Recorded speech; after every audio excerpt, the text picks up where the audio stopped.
चलिए सुनते हैं संत रामपाल जी महाराज का आध्यात्मिक ज्ञान। इसका जो उद्देश्य है कि वो अब जो पहले इस ज्ञान को ढंग से समझा नहीं, अब परमात्मा ने दया करी आपके ऊपर, आप तो समझ रहे हो, साथ के साथ सब प्रमाण देख कर आते हो, तो आप डगमग नहीं हो सकते। लेकिन उस समय अभाव हमारे सामने ये था कि दास को इन सदग्रंथों में यह परमात्मा का बताए ज्ञान वाली सच्चाई प्राप्त नहीं थी, ज्ञान नहीं था। 2001 में परमात्मा ने प्रेरणा की इस दास को, कबीर साहब का एक अमर वाणी जो सच्चिदानंद घनब्रह्म की वाणी वो याद आई कि वेद मेरा भेद है और मैं ना मिलूं वेदन के माही, और जौन वेद से मैं मिलूं ये वेद जानते नहीं। अब यह बात खटकी प्रेरणा दाता की है, करे करावे साइया मन में लहर उठा, दादू सिर दरजीव का वो आप बगल हो जा। एक प्रेरणा हुई क्रोथा आश्रम के अंदर दास पहले घर घर में सत्संग करता था, फिर इतना अधिक हो गया था सत्संग घर घर में नहीं कर पाया था, एक एक दिन 5-5 4-4 जगह पाठ शुरू हो जाते थे। फिर एक सामूहिक भक्तों ने एक आश्रम और अपना खरीद लिया, किसी ने दान में दे दिया, जैसे भी दान से, और तो उसमें हम रहने लगे। फिर प्रेरणा हुई कि कोई परमात्मा ऐसी दया हो, आपके ज्ञान का कोई और साथ समर्थक मिल जाए, जैसे वेदों में हो, उसके बाद गीता जी में हो, पुराणों में ये प्राप्त हो जाए, तो अपना आपके हिंदू धर्म के कम से कम भक्त मान जाए, आपको आपका ज्ञान स्वीकार कर ले। तो परमात्मा ने कहा कि वेद मेरा भेद है, मैं ना वेदन के माही, और जौन वेद से मैं मिलूं वो वेद जानते नहीं। तो ये बात खटकी कि वेद भगवान की का भेद है, परमात्मा की जानकारी दे रहे हैं। कबीर साहब कहते हैं मेरी महिमा गा रहे हैं वो, तो वेद तो हमने कभी देखे भी नहीं थे, वो किस पर टाइप के हैं, कैसे हैं। तब तक गीता हम पढ़ा करते थे तो ये भी सुना करते थे कि सभी सदग्रंथों का सारभूत है श्रीमद् भगवत गीता। तो श्रीमद् भगवत गीता के अंदर दास ने जब पढ़ना शुरू किया, क्योंकि पहले तो इतना बिजी शेड्यूल था, फिर आश्रम में रहने से कुछ हल्का हुआ तो समय मिला मुझे, उसमें देखा कि गीता ज्ञानदाता खुद कहता है कि अर्जुन तू उस परमेश्वर की शरण में जा, उसकी कृपा से तू परम शांति को और सनातन परम धाम को प्राप्त होगा। दास की ऐसी स्थिति होगी जैसे भूखे न भोजन मिल जाए, निर्धन न धन मिल जाए, ऐसी स्थिति होगी। न फूला नहीं समाओ है भगवान, आपने सारा खजाना रखा है इसमें आपका ही, उसमें सारा नए सिरे तक गीता जी का अनुवाद किया, जिसको गहरी नजर गीता में आपके पास उपलब्ध है, परमात्मा के ज्ञान के आधार से उसका पुनर्अनुवाद किया। जो सब अनुवादकों ने गलत कर रखा है, अक्षरों का अनर्थ कर रखा है अर्थों के। जैसे अनुत्तम माने चौथी कक्षा के बालक ने पूछ ले, अनुत्तम माने उत्तम माने गुड, अनुत्तम माने बैड, और ये कहे अनुत्तम माने जिससे उत्तम कोई और ना हो।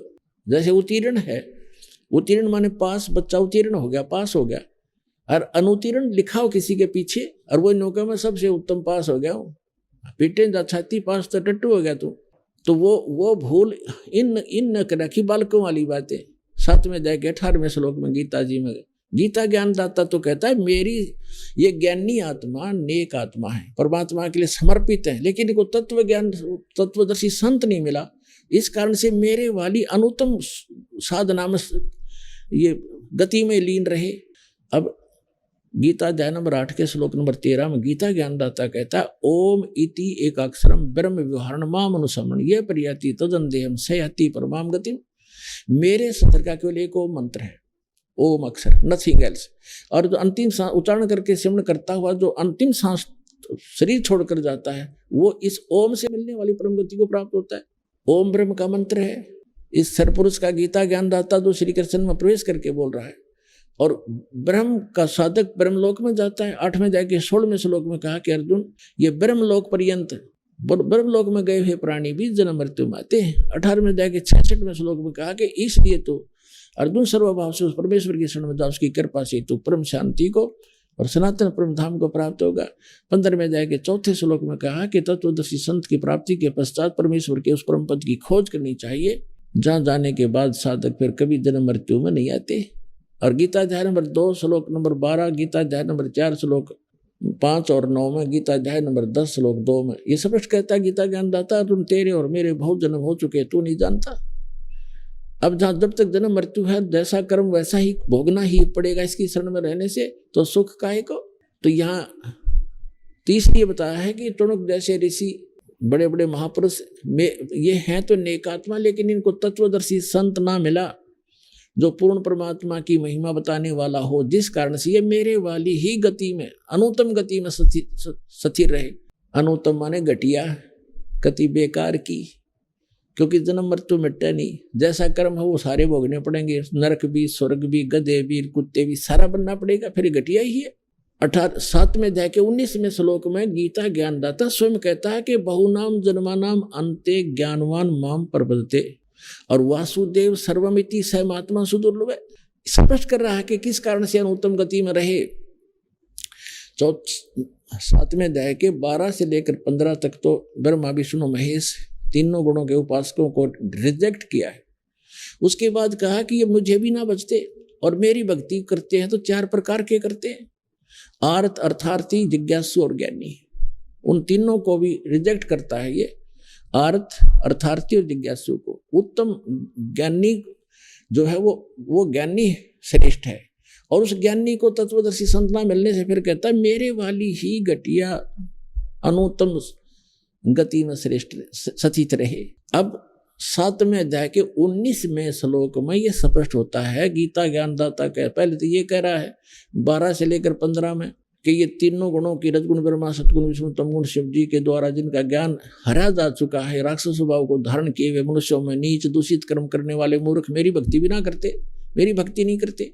अपनी के विषय में कहता कि 4 प्रकार की करते, और उसमें बताया दिया ज्ञानी ही मुझे पसंद है, ज्ञानी को मैं अच्छा लगता हूं क्योंकि वो आन उपासना नहीं करते, मनुष्य जीवन का मूल उद्देश्य समझकर वो साधना करते हैं, लेकिन वो रह गए मेरे वाली अनुत्तम गति में। क्या कारण क्या था बता रहा है 7वें अध्याय के 19वें श्लोक में स्पष्ट कर रहा है कि बहुनाम जन्मानाम अन्ते ज्ञानवान माम प्रपद्यते, बहुत बहुत जन्मों के अंत के किसी जन्म में ज्ञानी आत्मा मेरी भक्ति करते हैं ब्रह्म की, अन्यथा वो और पूजाओं पर लगे रहते हैं, नीचे के देवताओं की या अन्य क्रियाओं पर करते रहते हैं।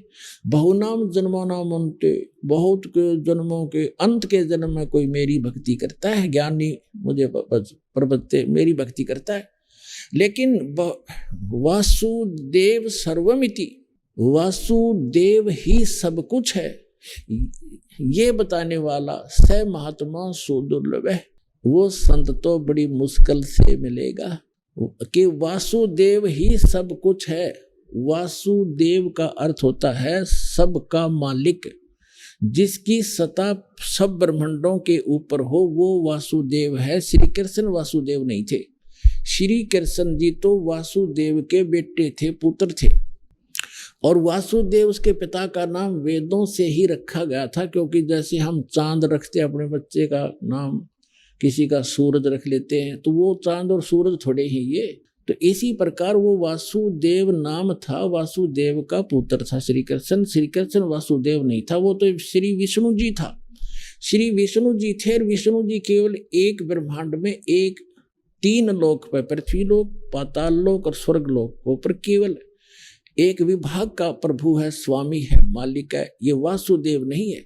और इसका जो ब्रह्म है, ब्रह्मा विष्णु महेश का पिता सरपुरुष जो गीता ज्ञान दे रहा है श्री कृष्ण में प्रवेश करके, ये केवल 21 ब्रह्मांड का प्रभु है, स्वामी है। गीता अध्याय नंबर 15 के श्लोक नंबर 16 में ये 2 पुरुष बताए, सरपुरुष ये 21 ब्रह्मांड का पुरुष स्वामी है, और 7 संग ब्रह्मांड का अक्षर पुरुष है, वो भी वासुदेव नहीं है, केवल इतना ही स्वामी है, इतना ही व्यापक है, इतना ही वो वासुदेव है। और 15वें अध्याय के 17वें श्लोक में कहा कि उत्तम पुरुष तु अन्य परमात्मा इति उदाहरते, यह लोक तरम अविश्य विवर्ती अवैश्वर। वो 3रे नंबर का जो परम अक्षर ब्रह्म 8वें अध्याय के 3रे श्लोक में जिसके विषय में कहा है वो परम अक्षर ब्रह्म है, वो है वास्तव में वासुदेव। और वही गीता ज्ञानदाता कहता है कि अर्जुन तू सर्वभाव से 18वें अध्याय के 62वें श्लोक में सर्वभाव से उस परमेश्वर की शरण में जा, उसकी कृपा से तो परम शांति को, सनातन परम धाम को प्राप्त होगा। तो कहते हैं कि ये बताने वाला संत कि वासुदेव सर्वमिति, कि वो सर्वशक्तिमान परमात्मा ही सब कुछ है, वो ही सबका पापनाशक है, वो ही सबको मोक्ष देने वाला है, वो सबकी उत्पत्ति करने वाला है, और केवल वही उपास्य है। उसको इष्ट रूप में उपासना उसी की करनी चाहिए। तो ये बताने वाला संत तो बड़ी मुश्किल से मिलेगा। तो इन्होंने बैठा रखा था सारा। अच्छा, गीता अध्याय नंबर 18 के श्लोक नंबर 62 में स्पष्ट किया कि तू सर्वभाव से उस परमेश्वर की शरण में जा। अरे अज्ञानी अनाड़ी हमारे गुरु धर्मगुरु कहते हैं ना, अपने विषय में कह रहा आ जा, है कोई बात है। फिर जान का क्या अर्थ कहता जो आजा बैठी को तू सुखी शरण में, तो वो खुद पहले ही था। गीता अध्याय नंबर 2 के श्लोक नंबर 7 में अर्जुन पहले ही कह रहा कि मैं आपकी शरण हूं और मेरी बुद्धि अब काम करना बंद करेगी, मेरी अकल काम नहीं करती, जो हमारे हित में हो आप हमें बताओ, आप हमारे गुरु हो, हम आपके शिष्य। अर्जुन कह रहा मैं तो आपकी शरण पहले ही हूं। तो यह 18वें अध्याय के 66वें श्लोक में ये विचलित हो गए। उसका मूल संस्कृत मूल पाठ ऐसे है कि सर्वधर्मान परित्यज माम एकम शरणम वर्ज अहम तवा सर्व पापे भो मोक्षामि मा सच। अब गीता ज्ञानदाता कहता है कि मेरे सतर की जो साधना तू कर रहा है, 17वें अध्याय के 23वें श्लोक में 3 पुरुषों की भक्ति है, सरपुरुष, अक्षर पुरुष और परम अक्षर पुरुष की। ओम तत्सत इति निर्देश ब्रह्मण त्रिविध समर्थ है, ब्राह्मणा तेन वेदा च यज्ञा विहता पुरा। ओम तत्सत, ओम इस सरपुरुष का ब्रह्म का है और तत् ये सांकेतिक है, सत भी सांकेतिक है। ये तत् है अक्षर पुरुष का मंत्र है और सत भी सांकेतिक है, जिसको सार नाम कहते हैं। ये परम अक्षर पुरुष का उस पूर्ण परमात्मा का मंत्र है। तो यहाँ इसने बताया 18वें अध्याय के 66वें श्लोक में कि जो तू सही संत तुझे मिलेगा तत्वदर्शी, वो 3 मंत्र की उपासना देगा। उसमें जो मेरे सतर की भक्ति है ओम नाम की, वो मुझे त्याग दे। अब हम क्या करते रहे, पहले ओम नाम के जाप को ब्रह्मलोक में खत्म कर देते, इसकी कमाई को, इसकी भक्ति को, और अपना वहाँ पुण्य समाप्त करके 84 लाख योनियों में गिर जाते थे, अपना धन नाश करके हम निर्धन हो जाते थे। तो अब ये कहता है यदि तुम उसकी शरण में जाना है तो मेरे सतर की ओम नाम की पूजा मुझे छोड़ देना, ये विधान है। फिर कहा है कि सर्वधर्मान परित्यज माम, मेरे सतर के जो धार्मिक क्रियाएं तूने की है, क्योंकि यज्ञ हवन जो हम धर्म करते हैं और ओम नाम का जाप, ये हम यही छोड़ेंगे, इसको देंगे और अपना संसारिक लाभ हमें यहाँ मिलता रहेगा। फिर जो तत् और सत मंत्र के जो कमाई है ये आगे लेकर चलेगी आपको। तो तत् है जो अक्षर पुरुष का, इसके 7 संग ब्रह्मांडों से हमने गुजरना है, वहां इसका टैक्स देना है, इसकी कमाई वहां दे देंगे। और तीसरा जो सारनाम है सत, जिसको गीता में श्लोक 17 के 23 में कहा है, वो सत, ओम तत्सत, जो सत है वो है सारनाम, वो है परम अक्षर ब्रह्म का, उस सत्य पुरुष का। वो लेकर हमें सतलोक में प्रवेश कराएगा, बर्मा द्वार खोल के। अब जैसे सर्वधर्मान परित्यज माम एकम शरणम व्रज, इसने कहा कि मेरे सतर के जितने धार्मिक अनुष्ठान तूने किए हैं तत्वदर्शी संत की प्राप्ति के उपरांत, तो वो मुझे छोड़, मेरे को दे दे।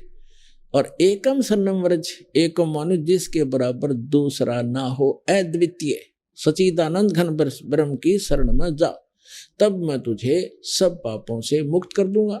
हम पाप कर्मों से बंधे रहते हैं यहाँ पर, जैसे हमने इसका ऋण ले रखा था, ये नहीं देंगे तो नहीं जाने देगा, तो ऋण दे देंगे, हम चले जाएंगे, छोड़ देंगे।